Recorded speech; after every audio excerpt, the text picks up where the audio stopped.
My dad's fiancée is keeping a very dark secret, and I'm going to expose it. This is part 2. If you've not seen part 1, check the description below. If it was not for my curiosity, then I would not have gone to see her. I was still fuming over the matter of the dress, but nonetheless surprised by her peace offering. It made me wonder if I had not overreacted a little bit about her character. I think, in all honesty, I just wanted to prove my mom wrong. That Deanna was not just like her. All I wanted was a mother figure who did not always have a hidden agenda, and Deanna had been starting to be like that before the wedding drama. Until what happened at my place got into my mom's ears. I did not know how she found out about stuff, but she did. She's been so happy to hear that the wedding has been called off. I knew it was not because she was trying to look out for my dad, but in fact, she was glad that my dad's happiness had been taken away. Either way, I went to see Deanna with the hope that I would see who the real her was. When I got there, she looked like a mess, and not her normal prim and proper self. She looked like she's just been through hell for the past few weeks, which I was not surprised about. Getting dumped 3 days before your wedding was not something that one could simply forget, which was what she told me when we were catching up. She said that she was very regretful of the crazy way in which she acted, and she did not think about anyone's feelings but her own. She also said that she struggled with her looks growing up, and the pressure to look good for her wedding got so much that she wanted to do everything she could to make sure that she looked good on that day. I expressed to her that I was also sorry for the way I had disrespected her feelings, without knowing that they've come from such a deep place. Very cute and touching, right? Further proof that she was a very good actress who knew how to play people to get what she wanted. We hugged it out and promised that there was no more bad blood between us. But do not think that I was buying what she was saying for a second. My suspicions got even worse when she started asking more about how my dad had been. I could see that she was trying to find a way to worm herself back into our lives without being too obvious as well. I could see that she was desperate to talk about him from the way that she hoped that I was still in contact with him. But alas, she also served a purpose in my life, until I was able to find a way out who she really was, and just how pure her intentions are. What I wanted more than anything was for my dad to start talking to me again. And I knew that the only way he would do so would be if I showed that I had displayed maturity by mending things with Deanna. So I forgave her, but she was on probation till I figured out how to deal with her. For someone who had been in my life for a while, I barely knew anything about her. She said that she was a retired nurse, and her parents were some rich couple that stayed overseas, but she was not close to them at all. Her social media was normal enough with nothing scandalous, but that did not mean that she had a squeaky clean image. If there was something I could do because, well, of spending time with my dad, it was investigating. He was too blinded by love to see who she truly was, but I wasn't. So after talking for a few days, I asked Flora to trick my dad into coming to a restaurant. There, Deanna and I appeared, looking all buddy-buddy. He was very stunned to see us, not at each other's throats, but at least he was not icy towards us. He said that he had not appreciated us tricking him like that, but he was glad to see us getting along. I was just glad that he was speaking to me once again. Not able to speak to him had been pure hell for me. We both apologized to him for our childness, and he was happy enough to forgive us. They did not immediately get back together, though. They said they were just friends, but I was not so sure about that after a few days. I popped in unexpectedly during one weekend, and let us just say she was there, and they were definitely more than friends. I don't know how to feel about it because I did not completely trust her. I hope that by helping her to get back with my father, I was not setting him up to get his heart broken. I was truly holding thumbs that she did not have skeletons in her closet, which would lead to them breaking up. Meanwhile, my dad said that they were sort of back together, but the wedding was still canceled. He said that the drama with the dress showed that they did not know each other as well as they should have. But that was not what he was saying around town, because through the grapevine, she said that they were stronger than ever and would be getting married very soon. She was a bit too extra with my dad and me ever since the breakup. She would never leave me or him alone, and she had times when she would say that she was having trouble with her bank and her cards were not working. Then my dad and I had to pay for her. One time, I saw something like a tag on her dress, which was strange, because so far she's been acting like she came from a very powerful family that was loaded, and she had her own money. Then I landed on something that must have been a jackpot. A text exchange between her and a woman named Julia.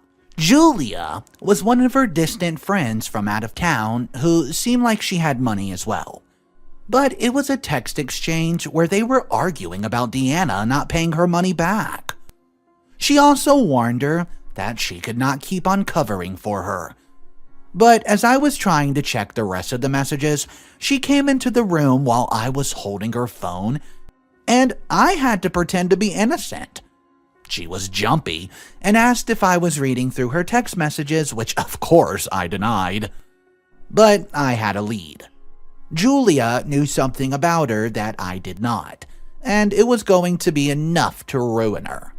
I was certain. So then I set up a secret meeting with Julia, pretending that it had something to do with Deanna's upcoming birthday. While she acted shocked and then soon played along like she knew the birthday, I was able to catch that she probably did not even know her friend's birthday. It was just a simple trick that my dad used on me when I was growing up and lying to him. Being a sheriff's daughter sure had its ups and downs. Either way, I met up with her under the pretense of organizing something for Deanna's birthday party. But I quickly cut to the chase and asked her how much Deanna owed her. She tried to act stupid, but I told her that I've seen their text messages and I knew about her covering for Deanna. I said if she told me everything, then she would get all her money. So then she sang like a canary, telling me everything without even realizing it. She said that Deanna tried to sell their car to get cash, and my dad was not giving her money, so Julie had to pay her debts for her. She said that dangerous men wanted their money because she borrowed from them to finance her lavish lifestyle. Deanna was supposed to marry my dad and find a way to pay the debt, but the dress incident had put a dent in everything. All her fancy clothes, cars, and the food she ate were financed by lies and trickery, and money borrowed from crooks. They both were nothing but gold diggers who only cared about a lavish lifestyle. I could not even get her to stop talking. It seemed that she was very bitter about the money that Deanna owed her, and she really wanted to expose her. She told me that everything that I've been suspecting about Deanna was true, and she really is just a gold digger. She had recently sold her car to try to settle some of the debt, but the dangerous people she owed money to still wanted more. So far, Julie had been covering for her because she promised to pay back the money soon. But Julie said she wanted to tell them where Deanna was because they had not been getting along lately. I asked her if all they did was trap rich men and marry them, But she said that is not the case. She said that Deanna and she just pretended to be rich, and they dated rich men and spent their money instead. But it was getting harder now that they were older. So Deanna decided to just marry a rich dad and be sorted for life. This was not what I wanted to hear, especially not with what it meant for my father. He did not deserve to have his heart broken for the second time by the same gold digger. But I did want to destroy her for what she's done to my father and the way she had almost cost us our relationship. Now, she was slowly worming her way into my father's heart, but I was not going to just allow something like this to happen. She was going to get married to my dad if I was no longer breathing. After I got the confession I wanted from Julie, I left. She bugged me about the end of the deal that I made her to make sure that she got her money back. But in all honesty, I said she was going to get her money back, but not from me. Then I told her not to warn her friend, otherwise I was going to make sure that she spent the rest of her life in jail. Or I would tell the bad men that there's no money. She and Deanna were just playing them. I was bluffing, of course, when it came to the second part, but that was enough to get her to keep quiet about me confronting her. She did not know, though, that I had recorded the entire conversation and was planning to expose her in front of my dad. And what was worse was that Deanna was not even named Deanna, and she was no nurse. There were so many laws that she's broken to satisfy her greed and expensive lifestyle. But now she was finally going to pay. I should have had my dad lock her up when she burned my dress in the first place, because, well, that just showed how unstable she was to be a part of society. It must have been ironic that when I went to my dad's place uninvited, they were just coming from a date, and she looked very happy. I saw a flash of the engagement ring on her finger, and I could have sworn that she was looking pretty smug. I asked her where her car was, since I have not seen it in the driveway, and her perfect mask fell for just a few seconds before she lied to me that it's gone for servicing. I asked her whether or not she's been couch surfing after my father kicked her out, to which she told me that I was being ridiculous. My father became very angry and thought I was just trying to attack her once again. But I told him that she was a liar, and she's dead broke. Of course, he did not believe me while she was next to him spitting pure poison to try to mislead him. But luckily, I had all the proof that I got from Julie. I played the voice recording but did not even get to finish because she launched herself at me and tried to hurt me. My dad dragged her away from me before she could touch me and told her that she had no right to hurt me like that. There was a huge argument between them, with mostly my dad shouting at her, trying to lie herself out of the situation. She could just not admit to the fact that she's been caught red-handed, and no one believed that she loved my dad. The way she screamed that she loved him and did not care about the money was almost worthy of an Oscar. I should give her that, at least. I wish I had exposed her to my father's family, who still thought she was an innocent woman, and I was the crazy one. But I cared about my dad's reputation, so there was no way I was going to let his heart be broken in public like that.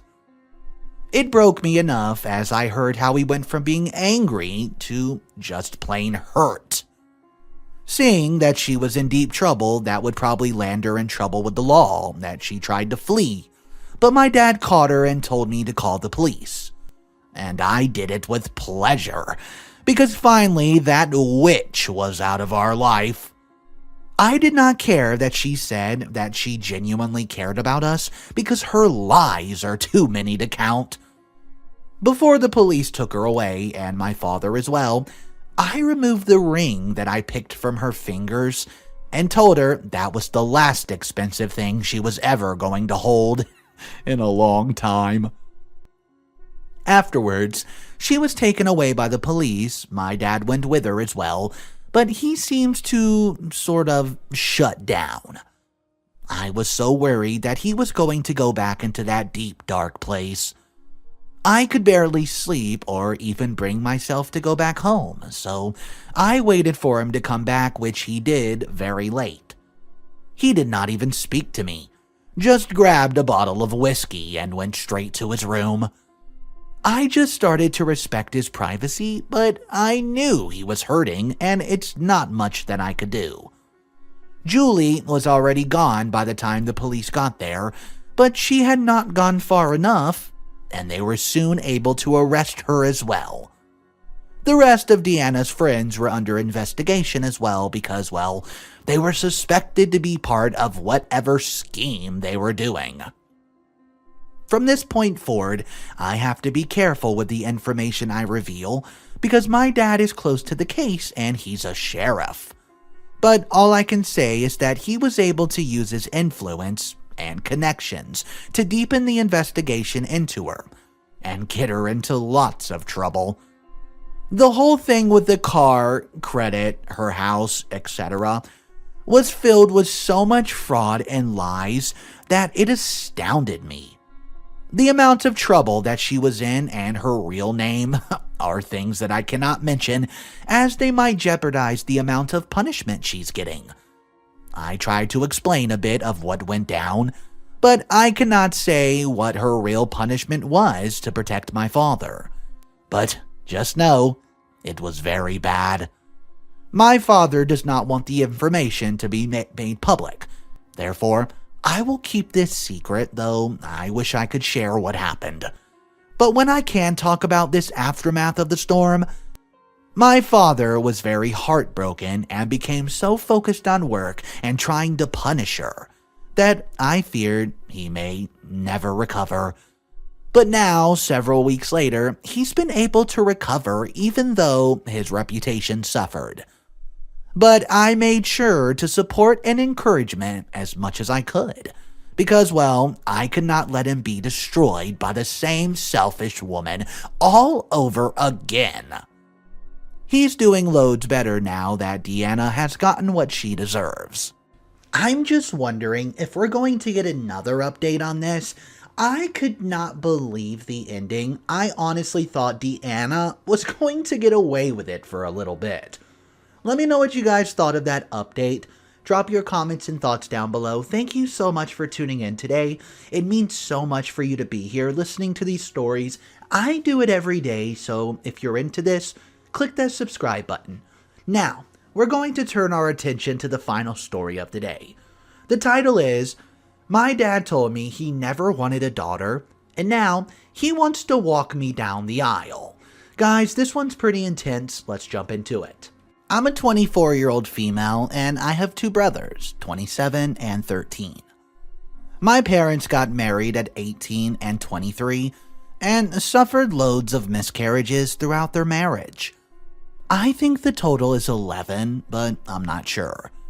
They had one before my older brother, and I was supposed to have a twin brother, but he was lost. And then 9 between me and my little brother. My dad, who's 55, hates me. He liked me when I was a child, but once I started going through puberty, he started to hate me. I confronted him once I was 15, and he said that he never wanted a daughter. It was easier to just ignore the fact that I was a girl when I was younger.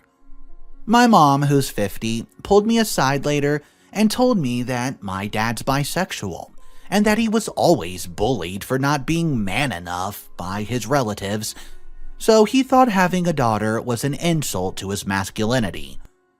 I came from a culture that's extremely homophobic, and that measures the amount of children, mainly sons, as a sign of a man's masculinity. My mother's fertility problems got worse after I was born, so that made him hate me even more. After that, I basically just ignored him and we lived as strangers. And my life got so much better. No more shouting, fights, or anything. I missed my first prom because apparently prom is, quote, not for girls. But because we no longer spoke, I had a blast at my second prom. My relationship with my mother also improved. He's actually a very good partner to Mom, so I guess his misogyny is only for me. I moved out for university at age 18 and met my fiancé, who's 22, but now he's 28, in my city because I worked at a Subway and he came for lunch most days. He's amazing and I love him to death. After I graduated from university, I stayed in my uni city and moved in with my fiancé. He came to my graduation, but I ignored him. It's very far from home, so I don't visit often. Because, well, my father and I don't speak to each other, my fiancé didn't have to ask for my hand. And we got engaged a few months ago and began to plan our wedding immediately. The thing is, my dad had a heart attack 2 years ago. I did not return home to see him and told my mom not to talk to me about it. My little brother, who was 11, then did tell me stuff about it whenever he called, and I let him because he's a kid and was obviously very stressed and just needed someone to speak to. Since then, my mom's been hinting at me that Dad wants to speak to me again, and I shut it down every time.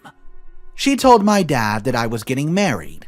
He saw my fiancé at my graduation, but they did not speak. And he called me for the first time in 9 years. He wanted to see how his baby girl was doing. He apologized, only said I'm sorry for not speaking to you, and then immediately asked about my wedding and who would be walking me down the aisle. I said that no one would. He then asked if he could, and I immediately said no. I honestly went off a little, and I said that I had not had a real conversation with him in a freaking decade. And that's the first thing he asked me. He hung up on me, and I received a very stern phone call from my little brother, because apparently I made Dad cry. He doesn't know about my issues with him, so I did not say anything, but I was like, what about all the times he made me cry? My mom then called me and said that my dad had been wanting to make amends since his heart attack, but did not know how to approach me. It's not like I would have bit his head off. He could have asked to talk to me when I came back to visit family. He could have called me and asked to talk without asking to walk me down the freaking aisle. Honestly, I just think this is him just trying to save face. He doesn't want people to know that he's rejected his own daughter. So his Facebook is full of photos of us together as a family during events when we weren't even talking. I don't know what to do about this now. I do want to at least hear him out or try to understand why I thought rejecting me was such a good idea. But I don't know if I should let him walk me down the aisle to offer an olive branch. It's all my mom talks about nowadays, and as sad as it sounds, I don't want to lose my relationship with my other parent. How should I deal with this? And is it worth attempting to rebuild a relationship with my father? Drop your comments down below. Thank you. Here's the top comment. First thing you need to do is tell your mom to back off. She let her husband treat you like garbage for years because your gender was some kind of hit to his masculinity. I tell him in no uncertain terms that as much as he's worried about how it'll look if he doesn't walk you down the aisle, it's much worse to be told you weren't wanted by your own father. Guys, let me know your opinions on this story. I would love to hear them. Thank you so much for tuning in today. Don't forget to subscribe, and I hope you guys have a wonderful night. I'll see you in the next one.